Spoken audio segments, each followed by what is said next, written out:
Bonsoir, bienvenue à l'Atelier Librairie, le livre voyageur animé par Fabienne Roch et moi-même, Bruno Lalonde.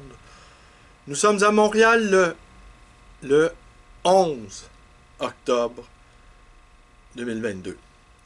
Alors, j'annonce tout de suite le programme de demain. Tenez. Demain, je vais vous parler du plus récent livre de Gérard Oberlé, Petite nécropole littéraire. Et ce qu'on y trouve en quatrième de couverture, c'est... Il dit, Oberlé, qu'il s'est replié dans sa bibliothèque. Alors on imagine une sorte de bunker. Et si la bibliothèque était un avant-poste, non pas un avant-poste ou des derniers balbutiements d'une civilisation mourante.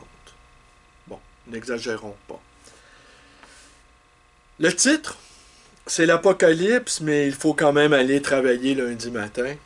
Eh bien, ce titre, je le dois à Martin Gagnon, qui est venu hier assister à la 16e représentation de la performance de Fabienne à Tempéra, dans son petit théâtre de poche.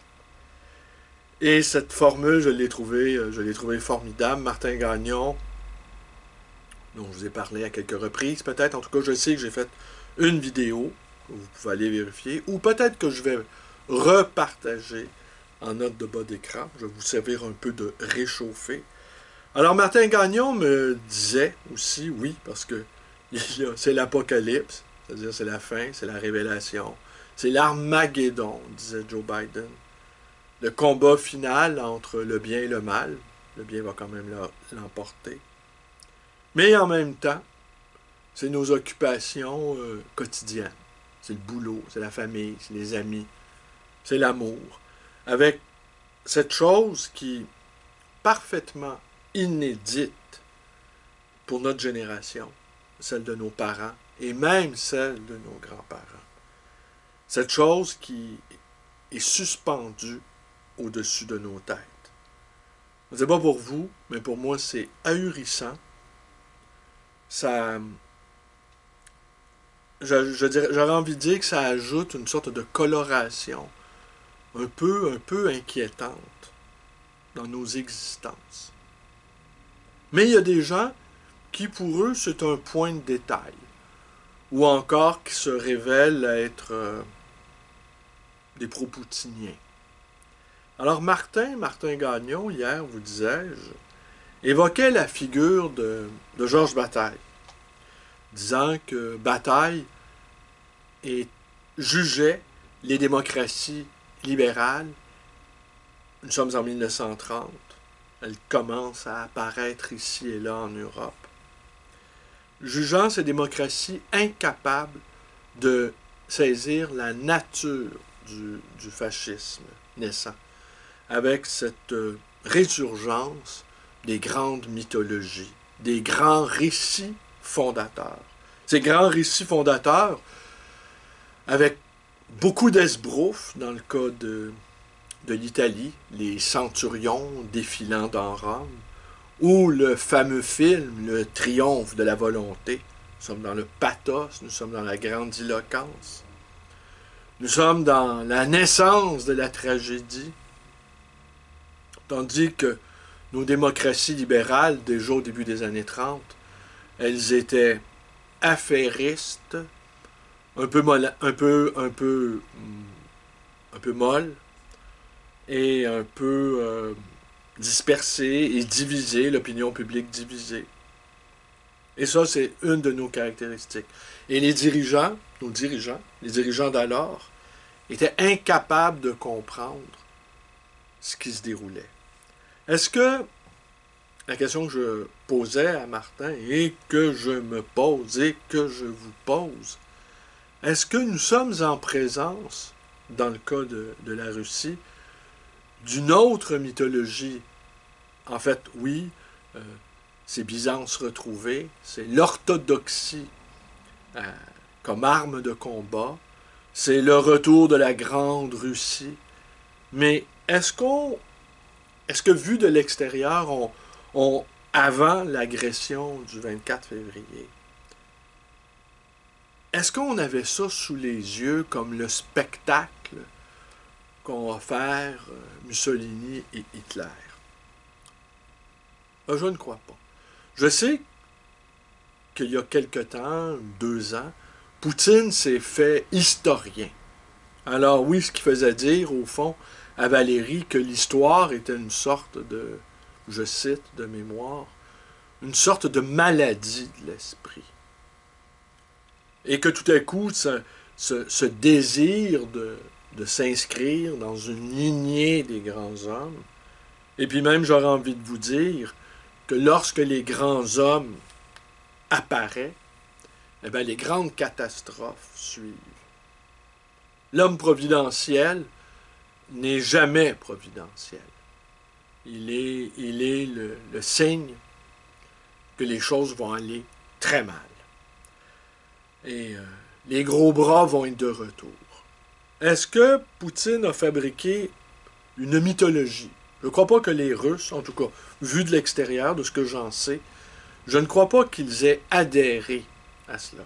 Je crois qu'ils sont pris dans un processus de destruction, et assurément d'autodestruction, et que si on demandait au peuple son avis, il souhaiterait sans doute que tout ceci arrête. Alors, est-ce que, si on pense que nos dirigeants occidentaux, les démocraties libérales, ont une autre mythologie à opposer, la mythologie des urnes, évidemment, ça ne fait pas rêver personne. La mythologie des palabres, des discussions sans fin, des arrangements, parfois honteux aussi, avec l'État et certaines corporations,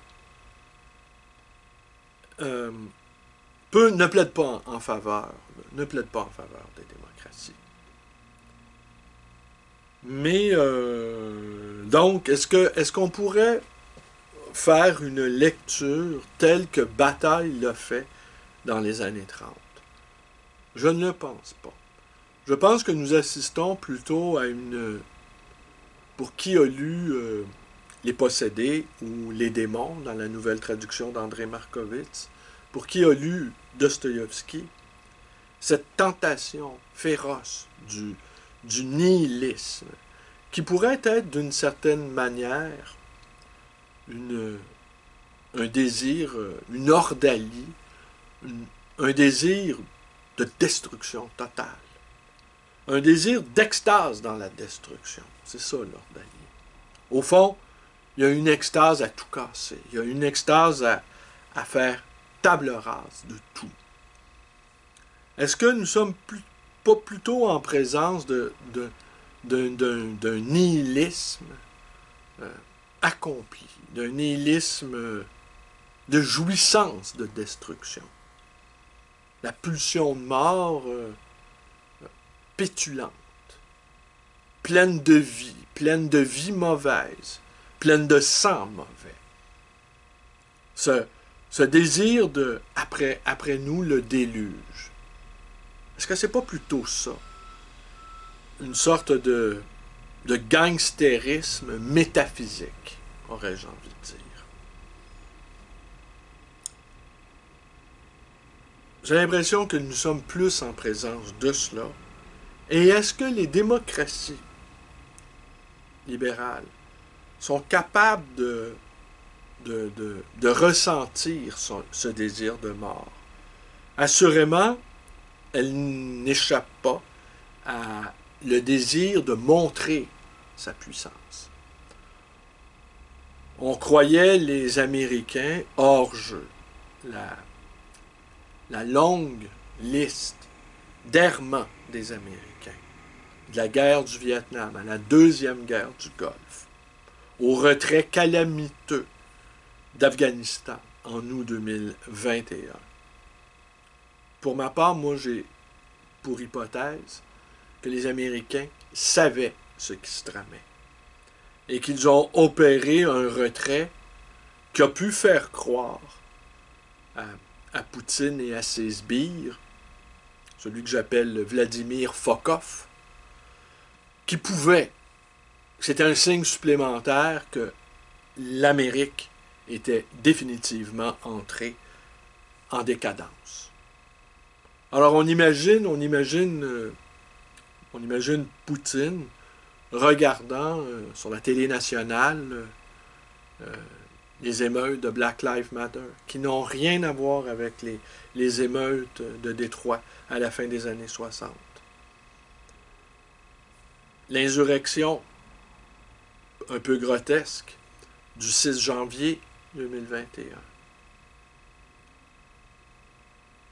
L'élection de Trump, montrant que la démocratie, au fond, pouvait être galvaudée, pouvait être mise à mal par un individu sans aucune forme de scrupule, qui aujourd'hui s'est proposé de servir d'intermédiaire entre les Ukrainiens et Poutine. Alors on imagine Trump essayant de se doter soudainement d'une stature internationale dont il a été fâcheusement dépourvu dès son élection en 2016. Les questions internationales, Trump en avait cure, renouant par là avec la grande tentation isolationniste des Américains. Alors oui, l'arrivée de Trump dans cette tragédie peut s'apparenter à un début de tragicomédie. Si c'était pas grotesque et un brin pathétique, on pourrait trouver ça drôle. Alors, est-ce que les démocraties sont aptes à saisir non pas un retour de la mythologie, non pas un retour du religieux, du refoulé, des démons qui réapparaissent soudainement, mais plutôt en présence d'un instinct de mort revigoré, galvanisé, revivifié. Et là, c'est encore autre chose. Est-ce que les démocraties, tout à coup, peuvent être entraînées dans une sorte de spirale de mort également? Est-ce que tout à coup, allons-nous pas, à notre tour, être... Parce que cette puissance soudaine des Américains qui laissent baba tout le monde, je pense, les Américains en profitent pour étreiner leur nouveau joujou, en profitent pour rappeler au monde que le monde multipolaire qu'annonce Poutine et ses alliés chinois et indiens, peut-être ça ne sera pas pour cette génération. Je ne sais trop. Je ne sais trop, mais je sais que cette question de c'est l'apocalypse, mais il faut quand même aller travailler lundi matin, que cette époque extrêmement étrange où la béance métaphysique côtoie le pragmatisme le plus terre-à-terre, existentiel, et, à mon sens, quelque chose de totalement unique. Quand on visionne les documentaires de la crise des missiles de 1962, tout le monde était dans un état d'alerte maximum. Et pourtant, c'était infiniment moins grave que sur ce qui se joue en ce moment. Et ce que je constate, en tout cas, en terre d'Amérique, ça passe presque inaperçu. C'est comme si ça se déroulait sur une autre planète et que ça ne nous touchait pas. Et je crains fort, hélas, que lorsque ça va nous toucher concrètement par une violente récession, une augmentation de l'essence ou du gaz. Bon, du gaz que le Québec en produit, mais de l'essence, disons. Le Canada produit de l'essence aussi. Il produit du pétrole, du gaz, du pétrole bitumineux, qui est un procédé assez polluant, comme chacun le sait. Peut-être le Canada va pouvoir résister mieux que certains pays du bloc occidental, de l'Occident global, comme comme le qualifie Poutine. Mais tout autour, ça risque d'être compliqué. Et lorsque le Canadien lambda va réaliser que l'implication du Canada au sein de ce qui est pour l'instant une guerre civile européenne, eh bien, peut-être que le citoyen lambda va se rebiffer, va juger que ça ne nous concerne pas. Assurément, la figure du guerrier ukrainien qui apparaît, du héros, hein, figure que nous n'avions pas vue depuis la Deuxième Guerre mondiale, du côté européen et nord-américain, va sans doute transformer aussi les rapports hommes-femmes. C'est assez saisissant de constater qu'au Québec, par exemple, il y a une branche féministe qui est parfaitement mutique sur cette guerre. J'aurais envie de dire qu'ils redoutent de revoir apparaître certaines vertus qu'on a qualifiées à tort ou à raison de masculines. C'est visible en tout cas. Il y a des féministes très, très, très connues depuis le 24 février n'ont pas exprimé la moindre inquiétude, le moindre doute ou la moindre compassion à l'égard des femmes ukrainiennes qui se font violer par les milices de Wagner ou les milices de Kadyrov, l'allié islamique de Vladimir Fokov. Et ça aussi, c'est ce que j'ai qualifié de l'islamo-byzantisme. Cette alliance entre l'islam, une branche de l'islam du moins, et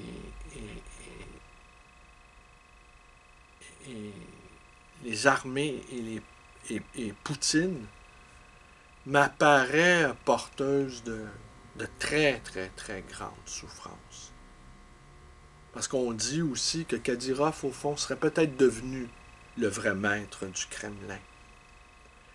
Et j'ose pas imaginer à quel point, parce que ça aussi, à Montréal, dès le début, je prends beaucoup le taxi, vous avez semblé. Et jadis, du temps de René Lévesque, il y a 50 ans, quand les politiciens voulaient prendre le pouls de la population, ils demandaient aux chauffeurs de taxi leur avis. Mais aujourd'hui, les chauffeurs de taxi ne sont plus...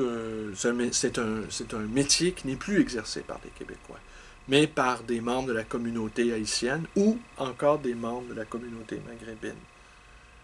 Des Algériens en grand nombre. Et dès le départ, dès l'agression du 24 février, c'était clair que, en tout cas, ce qu'exprimaient les quelques chauffeurs de taxi que j'ai rencontrés, ils étaient du côté de Poutine. Alors, je pense que ce volet d'alliance militaro-politico-religieuse n'a pas été suffisamment réfléchie. Et elle est, à mon sens, extrêmement inquiétante. Même si Poutine a réussi à écraser Daesh d'une certaine manière en Syrie. Mais la Syrie est un des régimes qui soutient encore le régime de Poutine. Alors voilà, c'est l'apocalypse, mais il faut quand même aller travailler lundi matin. Et je ne saurais trop vous dire comment tout cela va se terminer. Je vous inviterais simplement à aller vers votre désir. S'il y a quelque chose qui vous tient vraiment à cœur, que vous voulez réaliser, dans votre vie, eh bien, faites-le. Faites-le le plus vite possible. Les temps sont vraiment, vraiment incertains. Et demain, ben, je vous parle de petites nécropoles littéraires. Je vais revenir, au fond, à ce qui est ma passion première, non pas la politique internationale. C'est comme ça qu'on appelle ça au Québec, c'est la politique internationale. Déjà, ça devrait être la politique simplement, point. On n'est pas une île, on n'est pas séparé du reste de l'univers. Ce n'est pas la politique internationale, c'est la politique du monde. Et de ce monde-là, nous appartenons. À demain.